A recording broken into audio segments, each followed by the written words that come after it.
individuals and turning them into criminals. The power of the government is oppressive. No one can afford to fight the government. I know that now. It just ruins you financially, it ruins you emotionally, it ruins your family life, it ruins every aspect of your life, business or whatever. You cannot fight the government. And the government agents know this. After more than $30,000 in attorney's fees, the federal judge handling the case in Los Angeles blocked expert testimony from GOA and sentenced Breyer to prison, probation, and a fine. Breyer is appealing while the GOA continues to help. Financially, it just about wiped me out. The first attorneys didn't really know what they were doing. They cost almost $15,000.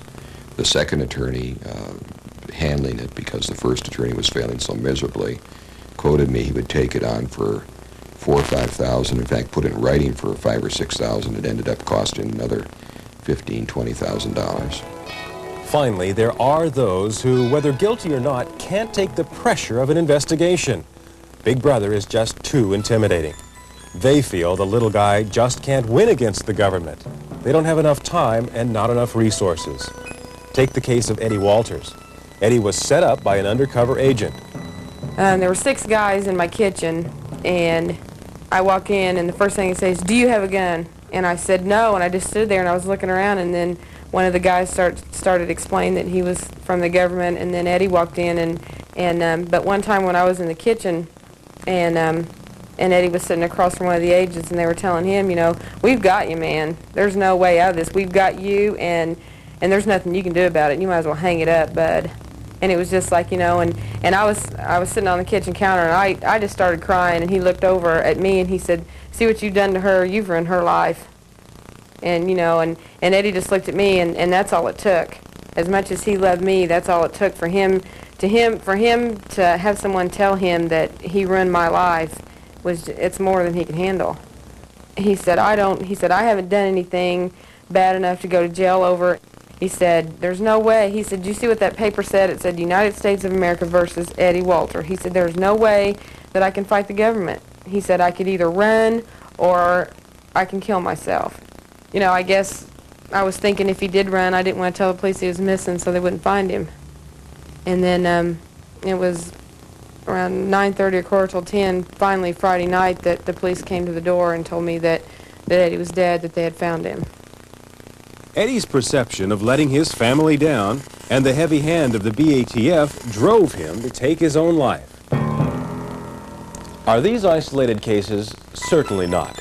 As you have seen, people from all across the nation were targeted for prosecution and fell victim to the abuses of the BATF. But there is an answer, and you can fight back. If we all join together, we can make sure that the BATF operates in its proper role, and that is by going after the criminal.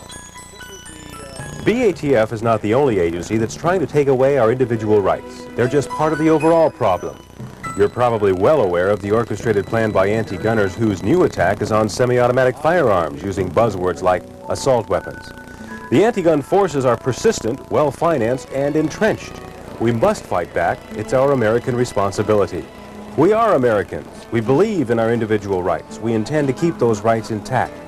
Unfortunately, we've stood by and watched bureaucracy get too big and out of control. Now some of the attacks are coming out of that same bureaucracy. All over the United States, our Second Amendment rights are restricted and falling one by one. Semi-automatics could be next. Then perhaps the basic right to own any gun may be gone. We all are in a crisis, that our liberties are in jeopardy. If we don't believe that, if we don't understand that, then there's no way we can take action.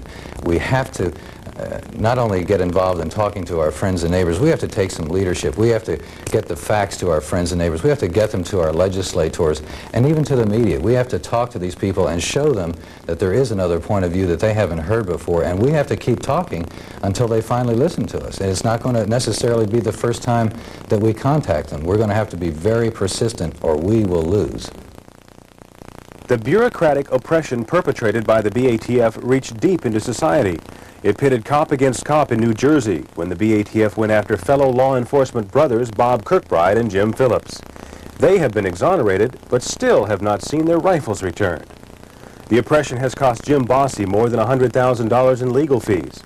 He has lost forever part of his private collection that was not for sale. The BATF destroyed that part of the collection. Richard Johnson was acquitted, but his victory was expensive and painful. Don Breyer is still appealing his conviction for allegedly selling 5 guns at a gun show without a license. And don't forget about Eddie Walters.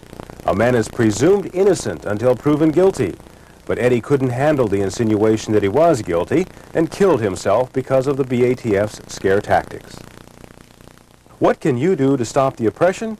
Help stop the anti-gun agenda of taking our guns one by one until they're all gone by joining Gun Owners of America. Once on our mailing list, we can provide you protection on all fronts. If you have questions, write. We're here to help. Show this story to others. Spread the word so more people can see what's happening. Be vigilant. If you own firearms or want to protect the rights of those who do, we must work together. This is our country. We must protect the liberties guaranteed to all of us in our Constitution. To do anything less is to renounce our heritage. This is the United States. It's our country. We, American citizens, run it. We control the government, or else it gets out of hand and it becomes a bureaucracy. We believe that the BATF has become just that, a bureaucracy that's out of control. Now, there are good people in the BATF, we know that. But we know that they've also been involved in excesses that's caused a great deal of harm to American citizens. One of the reasons that we and gun owners were formed was to set up another organization that believes very strongly in the rights of all of us to keep and bear firearms. Now, why don't you become a member of our organization? You'll find that we're fighting for you, and we fought for other citizens, and we're very proud of that. And we're going to continue to fight for these things for years to come. To ensure your liberty, mail your check to Gun Owners of America, Suite 102, 8001 Forbes Place, Springfield, Virginia, 22151.